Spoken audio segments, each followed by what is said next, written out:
Selamat pagi, senang sekali kita berjumpa lagi di dalam program Sarapan Sorgawi. Mari sebelumnya kita akan naikkan dulu pujian. Selamat pagi Bapa.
Bapa dalam surga, terima kasih buat cintamu, kasihmu yang sangat luar biasa di dalam hidup ini.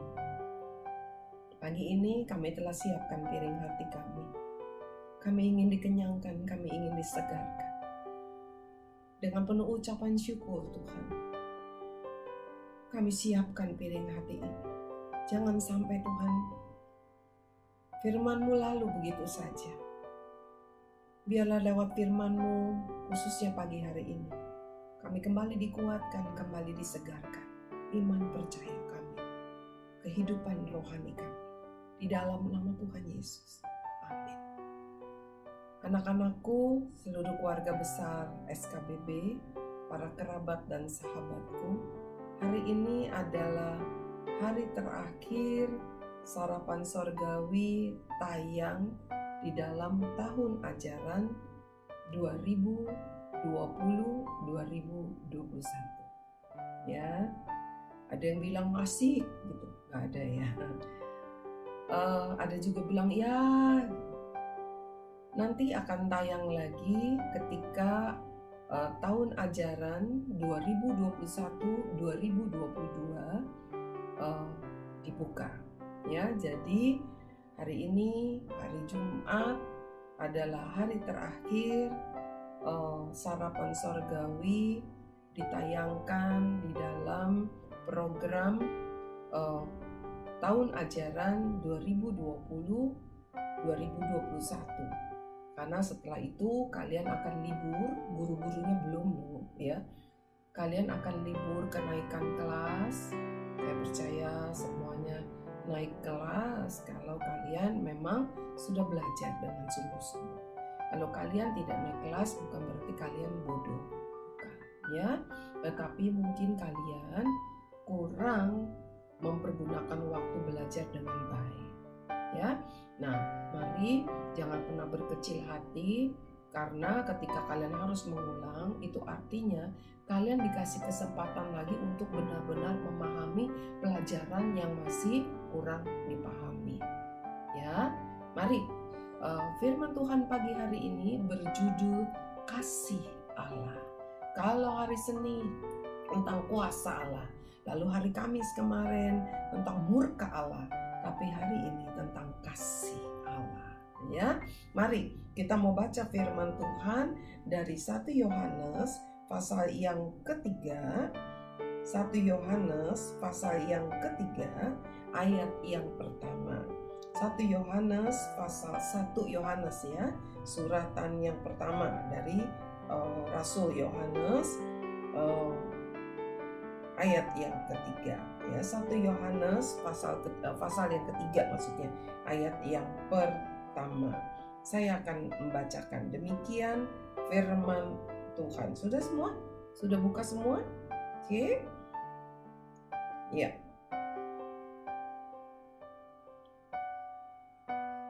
Lihatlah betapa besarnya kasih yang dikaruniakan Bapa kepada kita.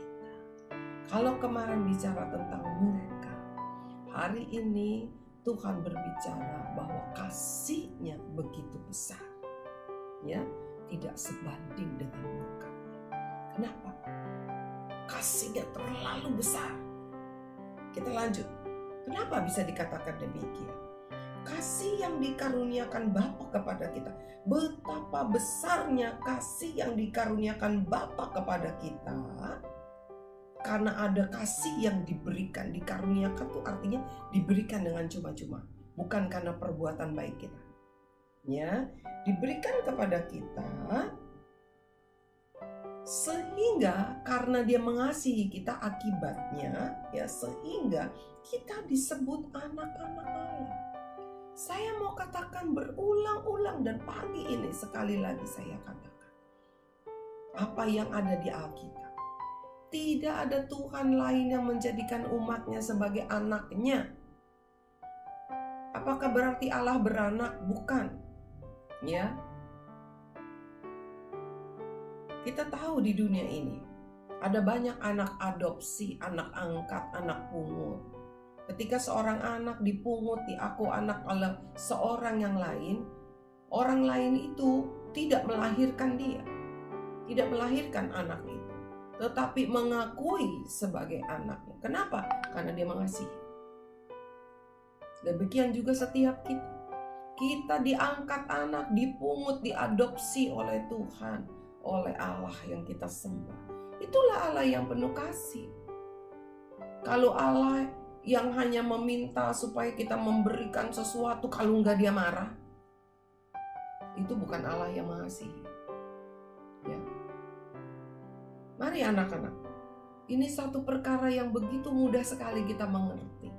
Allah yang mengasihi, Allah yang mengangkat kita menjadi anaknya karena Dia mengasihi kita. Tetapi Allah yang tidak mengasihi, itu Allah yang selalu menuntut umatnya harus begini, harus begitu, kalau tidak Dia akan marah. Harus memberi ini, harus memberi itu, harus bawa ini, bawa itu, kalau tidak Dia akan marah. Mama kamu sayang kepada kamu. Oleh sebab itu mama atau papa tidak bilang kamu harus, kalau nanti pulang dari sekolah kamu harus bawain mama ini, harus bawain papa itu. Kalau enggak, mama enggak sayang sama kamu. Itu bukan mama, itu bukan papa. Ya. Tetapi apakah kamu menjadi tidak pernah memberikan mama apa-apa? Karena kamu sayang kepada mama, kamu juga ingin memberi. Ya, karena kamu sayang kepada papa, kamu juga ingin memberi.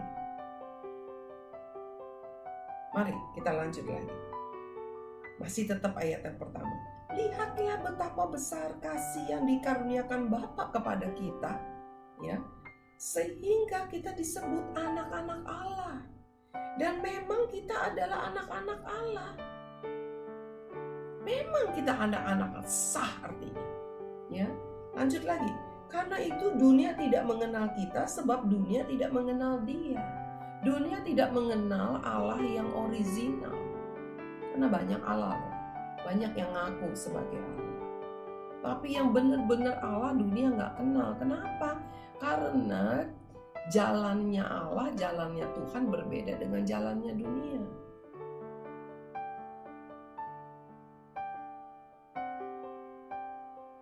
Oleh sebab itu dunia nggak kenal. Dia juga nggak kenal kepada kita karena kita anak-anak Allah. Ya, katakan lagi, dunia tidak mengenal kita sebab dunia tidak mengenal Dia.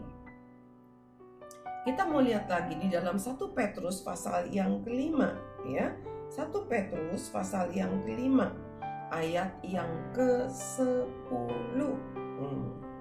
Ya, kita mau lihat. Dan Allah sumber segala kasih karunia, katanya. Nih, Allah yang menjadi sumber kasih karunia. Ada Allah yang saya pernah lihat seseorang di rumahnya. Ada patung Allahnya, serem sekali. Ya, mukanya. Itu katanya galak Allahnya yang itu. Ya, udah saya nggak mau ngomongin. Kita bicara tentang Allah kita aja yang apa? Sumber segala kasih karunia. Allah yang kita sembah adalah Allah yang sumber segala kasih karunia.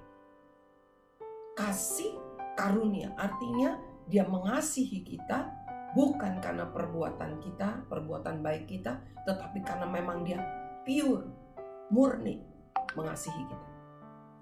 Itu aja, ya. Dia tidak menuntut apa-apa. Lanjut lagi. Sumber segala kasih karunia telah memanggil kamu dalam Kristus. Allah yang bagaimana? Yang penuh kasih karunia itu. Allah yang di dalam Kristus. Yang kita kenal di dalam Kristus. Di luar Kristus kita tidak mengenal Allah yang penuh kasih karunia. Oke, kita lanjut lagi. Memanggil kamu dalam Kristus kepada kemuliaannya yang kekal. Tuh, panggilannya untuk apa? Kita masuk dalam hidup yang penuh kemuliaan kekal. Akan melengkapi, meneguhkan, menguatkan, dan mengokohkan kamu sesudah kamu menderita seketika lamanya. Masa-masa ini banyak orang menderita. Banyak orang pengusaha juga mulai menjadi gentar. Bahkan usaha yang begitu besar bisa saja tiba-tiba menjadi mengecil dan tidak ada lagi. Kita mendengar ada banyak pemutusan hubungan kerja. Karyawan-karyawan dihentikan karena pabrik, karena toko ya yang begitu besar tidak lagi dapat beroperasi, dapat buka toko, buka usaha, buka pabriknya dapat berjalan karena merugi terus. Nggak ada yang beli apa yang mau dibuat, ya. Nggak ada yang membeli produksinya apa yang mau dibuat. Kalau nggak ada yang mau dibuat, tidak perlu karyawan lagi. Tetapi Tuhan katakan ada kasih karunia daripada Tuhan di dalam hidup kita. Ya, bagaimana? Kita tetap baca lagi tadi 1 Petrus 5 ayat 10. Dia bilang kasih karunia yang telah memanggil Allah yang di sumber segala kasih karunia itu telah memanggil kita di dalam Kristus dalam kemuliaan yang kekal akan melengkapi, meneguhkan, ya, menguatkan dan mengokohkan. Jadi mama papa, berapapun sulitnya atau mungkin kamu kehilangan pekerjaan, ingat baik-baik, jangan jadi putus asa, jangan putus harap, karena Allah yang kamu kenal di dalam nama Yesus Kristus Tuhan adalah sumber kasih karunia. Dia yang akan melengkapi artinya mencukupi, ya. Dia meneguhkan, menguatkan dan mengokohkan. Allah yang sumber kasih karunia itulah yang telah memberikan papa dan mama, ibu dan bapak anak-anak. Kalau Dia sudah memberikan anak-anak, Dia tidak akan biarkan engkau memikul kehidupan anak-anakmu sendiri. Dia pasti akan mencukupi, meneguhkan, mengokohkan, menguatkan. Tetap sabar, sukacita. Jangan putus asa. Jangan marah-marah. Jangan menjadi ruwet. Ya, tetap datang kepada Dia. Berseru, ajak anak-anak berdoa bersama-sama. Meskipun hanya untuk 1 liter beras. Sehingga anak-anak akan belajar mengenal bahwa Allah yang orang tuanya sembah, Yesus Kristus Tuhan, di mana mereka juga dibawa untuk mengenal Yesus Kristus Tuhan adalah Allah sumber kasih karunia yang memberi bukan karena engkau memberikan persembahan, yang memberi bukan karena perbuatan baik manusia, tetapi karena kasih-Nya begitu besar. Karena Bapa dan Ibu dan setiap kita, saya juga sudah diangkat anak oleh Allah kita. Dia adalah Bapa kita secara rohani. Dia tidak mungkin membuat kita terlantar. Dia tidak akan membiarkan saya dan setiap yang mendengarkan firman Tuhan, setiap orang yang berseru memanggil Yesus Kristus Tuhan, hidup meminta-minta. Tapi mengapa banyak orang yang menipu orang Kristen? Karena dia tidak hidup di dalam kasih karunia Tuhan. Mari pagi hari ini. Firman Tuhan bilang, Yesus Kristus Tuhan, Allah yang kita sembah, adalah Allah yang penuh kasih karunia. Dia mencukupi, Dia meneguhkan, Dia menguatkan, Dia mengokohkanmu, juga saya. Jangan berkecil hati. Sesudah penderitaan ini, seketika katanya, seketika bukan selama-lamanya, ada harapan untuk hari esok. Setelah pandemi ini selesai, kita gak pernah tahu kapan, tetapi janji Tuhan, Tuhan mengokohkan kita. Bahkan setelah pandemi ini selesai, Dia terus mengokohkan, melengkapi, menguatkan, meneguhkan kita. Jangan putus asa, bersukacita. Di dalam masa liburan ini pesan saya buat anak-anak, jadi berkat buat kedua orang tuamu. Yang sudah remaja, engkau bisa mengerjakan sesuatu. Ya, engkau bisa mengerjakan sesuatu yang memuliakan nama Tuhan, dan Tuhan pasti akan memberkati. Anak-anak, jangan hanya memikirkan makan dan jajan, jangan hanya memikirkan jalan-jalan dan main, tetapi mari engkau bisa bantu orang tuamu di rumah. Engkau bisa menaikkan pujian menjadi hiburan bagi orang tuamu. Yang bisa main gitar, ayo naikkan pujian bermain gitar. Ketika orang tuamu susah hatinya, dia akan terhibur. Dan jangan lupa bangun mesbah keluarga. Hari lepas hari, para guru liburan, jangan lupa untuk tetap berdoa dan baca Alkitab. Utamakan sebelum melakukan apapun, pagi-pagi datang berdoa dan baca Alkitab. Mari kita dengarkan pujian ini.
Bapa dalam surga, terima kasih untuk kasih.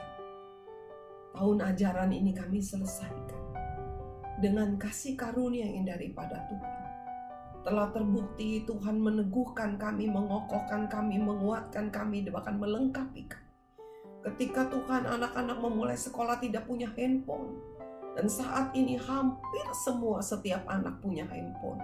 Meskipun mungkin anak-anak yang kecil bukan milik pribadi mereka, tetapi milik orang tua. Ada beberapa anak yang dipinjamkan handphone dari sekolah atau dari kerabat. Tetap itu adalah kasih karunia-Mu. Terima kasih ya Tuhan, hamba mengucap syukur. Khususnya untuk siswa-siswi SKBB. Dengan segala keberadaannya. Para guru kami kecil hati ketika sekolah ini harus online lagi.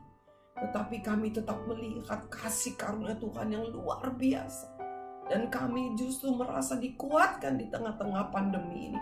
Bagaimana banyak mujizat terjadi. Baik itu untuk kepentingan kami mengajar, baik untuk hidup kami sendiri. Ya Tuhan, terima kasih. Dan pagi hari ini kami berdoa untuk Miss Yani.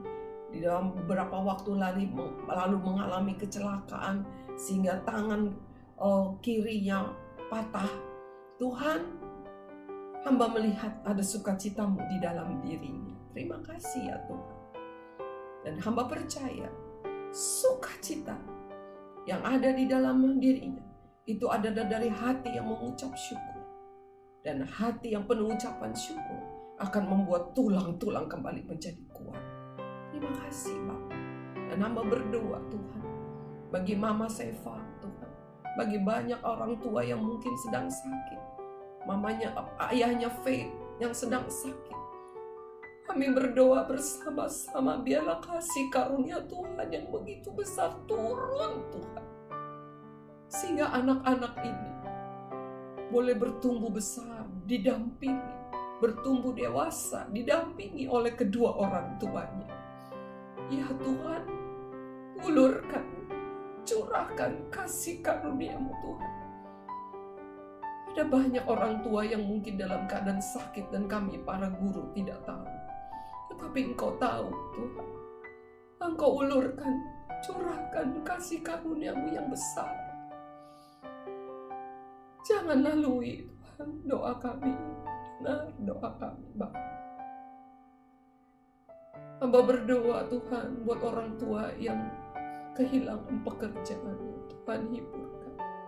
Biarlah di dalam liburan ini ada banyak mujizat Tuhan boleh kami alami. Boleh kami menikmati bukti besarnya kasih-Mu kepada kami di dalam Yesus Kristus Tuhan. Bagi bangsa ini kami berdoa. Biarlah ya Tuhan, Engkau yang menjadi pembela-Mu khususnya bagi umat-Mu di tengah-tengah bangsa ini. Bagi Tuhan setiap orang yang hatinya takut kepada Tuhan. Biarlah pengenalan kepada Allah yang benar itu boleh melawat bangsa ini Tuhan. Biarlah Tuhan radikalisme apapun bentuknya. Dari Sabang sampai Merauke. Tuhan lawat. Sehingga orang-orang yang hatinya penuh kebencian, penuh kemarahan terhadap pemerintahan, terhadap saudara sebangsa, Tuhan boleh lawat dan hati mereka boleh dipenuhi dengan damai sejahtera. Mereka boleh kembali kepada jalan yang benar. Terima kasih ya Tuhan, Allah yang luar biasa, Allah yang hidup, Allah yang dahsyat. Kami mengucap syukur. Liburan ini hamba berdoa, hamba serahkan ke dalam tangan kasih sayang Tuhan. Baik para siswa, orang tua, dan guru-guru. Biarlah Tuhan kami boleh bertemu lagi di tahun ajaran yang datang tanpa kurang suatu apa. Ada kasih karunia, ada damai sejahtera di dalam Yesus Kristus Tuhan. Dan di dalam pimpinan Roh Kudus turun atas hidup setiap kita. Dalam nama Tuhan Yesus. Amin. Anak-anakku, saya menangis, saya merasakan kasih Tuhan. Saya yang harus membawakan firman Tuhan hampir setiap hari. Bukan hal yang mudah. Karena itu semua bukan berasal dari pikiran, dari otak, dari hati saya. Tetapi saya harus belajar untuk terus menangkap apa yang Tuhan mau. Di dalam segala kekurangan saya. Pagi ini saya katakan terima kasih Tuhan. Tuhan yang telah melayakkan saya. Tuhan yang telah memampukan saya. Dan melayakkan setiap kita. Boleh menikmati firman-Nya setiap pagi. Lewat sarapan surga. Tuhan memberkati. Sampai bertemu di tahun ajaran 2021-2022. Tuhan Yesus memberkati.